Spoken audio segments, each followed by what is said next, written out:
have I got a story for you.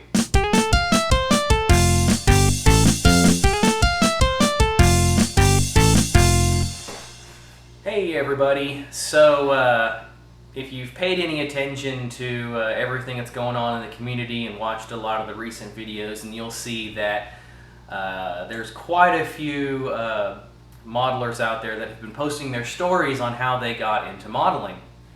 And I believe it was Caesar that kind of put the challenge out to everybody to do these videos and share your story. And man, there has been some great stories out there. Some really cool, inspiring stories of how you guys have started getting into modeling. So that's what I'm going to do. I'm going to share with you guys my story. Now, unlike a lot of you, I didn't really build models as a kid. Not to say I never built a model, but I didn't really build models as a kid. I've always been into cars ever since I can remember, even before I can remember. Every time I would go to the store with my mom when she would go grocery shopping or whatever, she would always buy me a little Matchbox or a Hot Wheel car. And over the course of many shopping trips and other times, I amassed quite a large collection of Matchbox and Hot Wheel cars that I would play with. So my love for cars started very young. And I collected tons of Hot Wheel cars. As I got older, when I got into my teenage years, I actually collected Hot Wheel cars. I would keep them all inside the packaging. I collected all of the first editions and the special edition series. I did it for about, I don't know, maybe 4 years or so. And then I kind of just lost interest in collecting, and I ended up selling off most of my collection when I was, in my 20s and older. I never really just built models. It was something that I never did. I did collect the 1/18th scale die-cast models. I had a very large collection of those at one point.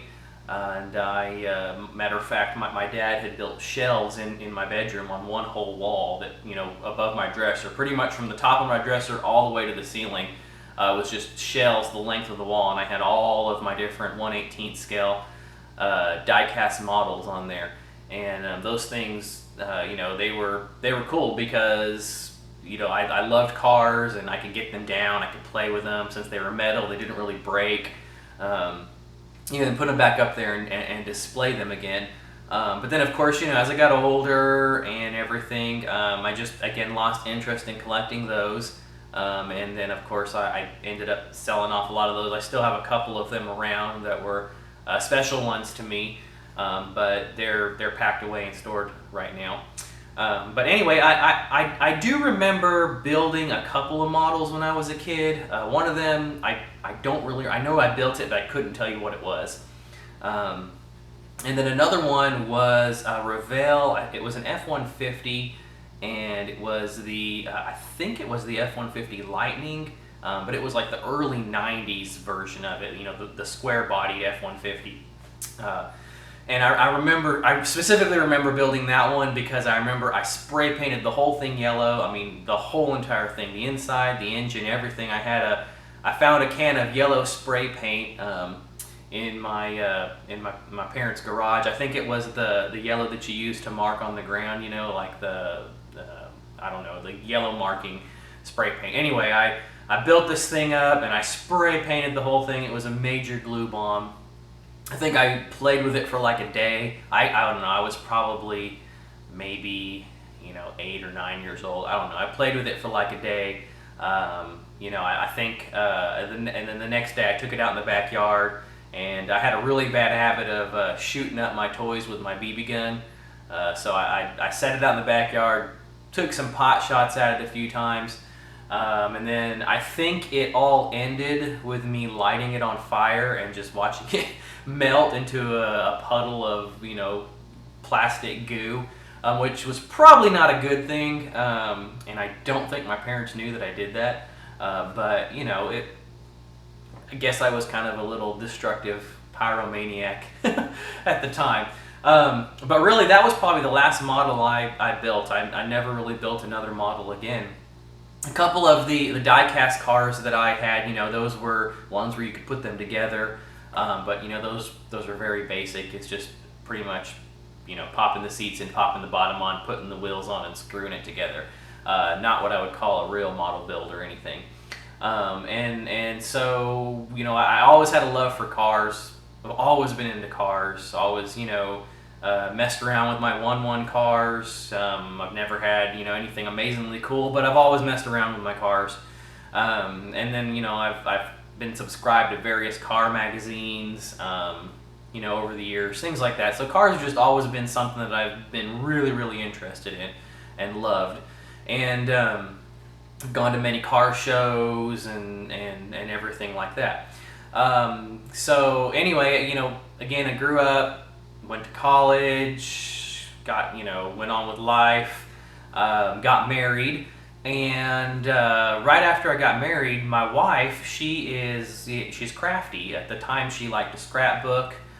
She doesn't do anymore, but she does tons of other crafts. But she's very, very crafty, and so after we got married, she would craft and she would do her things. Well, I didn't really have a hobby at the time.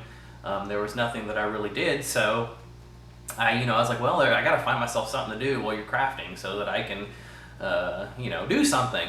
And so she would very often make trips to Hobby Lobby to pick up her supplies. And at the time, I knew what Hobby Lobby was, but I didn't really know what they had. I had maybe gone in there like once or twice to get, I don't know, some art pencils or something like that for school, because I was a graphic design major, so did a lot of art stuff. So I went in there a couple times to get stuff for that, but I didn't know they sold models, didn't know they had all of the stuff that they have. So anyway, we were in there. And we were looking around, and I was like, hey, find myself something to do. And I ended up stumbling across the model aisle. And so I was like, this would be kind of fun. I'll build a model. And well, you do your thing. I'll just do this. And never really thought that it would become a hobby. I just looking for something to do. So I think the first kit that I bought was a Revell. It was the Shelby, I think it was the 66 Shelby Fastback, if I remember right. I can't remember for sure, but it was a Mustang Fastback. And so I brought it home. I think I bought a can of blue testers, paint is the rattle can, and then I bought a couple different cans of the test, or a couple different bottles of the testers, brush paint, things like that. Whatever they had there on the hobby aisle, didn't really know what. I just bought some stuff that I thought would work, and I started building this model. And I don't really know how I came across it, but somehow I came across, I guess I was looking up maybe ideas and things like that, and I came across YouTube videos on model building. At the time, the YouTube community was pretty small, and it was, I came across CT Speed Shop, and I think Fast Jimmy was the very first video that I came across. At the time, there was a few others on there that are no longer making model videos, but they were the ones that really inspired me in the beginning and showed me that there was more to this than just gluing this thing together and spraying some paint on it. That you could customize these things, and that you could add things to them. So on my very first model, I was like, hey, I can do stuff to this. And I remember I had seen, I think it was Chaz Customs. I think he had put some seat belts in his model. He's one of the ones that was on there way back then. This is back in like 2009, I think. Yeah, somewhere in the middle of 2009. And so I was like, hey, so I asked my wife, can I have some of your ribbon? And I put little seat belts on there, and everything, and got it all put together, and I was, I thought this was really, really cool. And so that's kind of what, piqued my interest. And so once I got that model finished, I was like, hey, I'm going to build another one. And so my wife was still crafting, so I was like, hey, let's go back to Hobby Lobby. I want to get another model. I think the second one I did was the Revell, is the 70 Chevelle. It's the heavy Chevy one or whatever it is. It was that one. And so I got that one, and I built that one up, and started looking at more videos on YouTube and getting into the community a little bit. And I think it was at that point, somewhere in the middle of that build, that I decided, hey, I've got a YouTube channel already. I didn't upload any videos or anything, and I just had one. And I was like, I'm going to start uploading some videos. And I made my first video in 2009. And I think it was of that 70 Chevelle. And I have to go back in my archives and look, but I believe it was on that 70 Chevelle. And and so from there, I had subscribed to some of the other ones. They commented back on my video, and really it kind of blossomed from there. The community started to grow. I started building more models. I started learning so much more. I found out about the forums online. Didn't even know there was model car magazines or anything like that. I found out about the forums online, and I started checking those out. And everything, and then of course the community started to grow, so we were meeting more people. There was more fantastic modelers that were joining and everything, and so as I started to see more and more of everything, it just started to push me to want to do better and better, and to want to add detail to my models. And then of course Dr. Cranky came on the scene and really introduced many of us to the idea of building a rusty model that we had never seen that before, or never really thought much about it. And so he really kind of brought that idea aboard. So I started to play with that and build some rusty models and different things like that. And so really I can attribute most of what I do to the community. If it wasn't for this community, I probably would have built a model or two and then found something else to do. But the community is what really got me going, got me really interested, got me seeing that you can do a lot of stuff with models besides just building them right out of the box, customizing them. I've met some great people in the aftermarket realm for model car parts and everything, and so I started getting those and using those on my models and everything. And and it's really just brought me to where I am now. It's something that I really enjoy. I can enjoy my love for cars through the expression of building models. I am not able to probably ever own half or if any of the models in the real world that I build, but I can get to enjoy them and see them and build them up in the modeling world and have some of those dream cars that I've always wanted, and everything. So yeah, that's pretty much my story, guys. That's where I'm at now. Time goes on. I've got kids now. Don't really get to build as much as I would like to, as many of you have already said.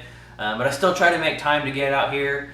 It's been fun. My son has shown a little bit of interest in model building, so we've done a few of the snap-type models, the kids' models together, as he calls them. And he's 5 years old, so he's still kind of hard for him. I have to help him quite a bit with them. But every time we go to Hobby Lobby, Dad, can I get another model? He's already got the next 3 or 4 picked out that he wants. So we try to get one here and there and let him build one, and let him maybe get involved in this a little bit. And who knows, maybe he'll become a part of the community one day. So anyway, yeah, that's my story, guys, and that's how it all started, and that's where we're at now. And I love the hobby. I really enjoy doing it. I really enjoy building the models. I enjoy being a part of the community with all of you guys. There's just, like I said, there's some amazing people that I've met through this. I've made some great friends, and hope to keep them, and hope to continue on in the hobby for many more years to come. So anyway, that's it, guys. Like I always say, just keep building those awesome models. Keep that inspiration coming, because that's what keeps me going. And eat, sleep, styrene, and I'll see you all in the next video.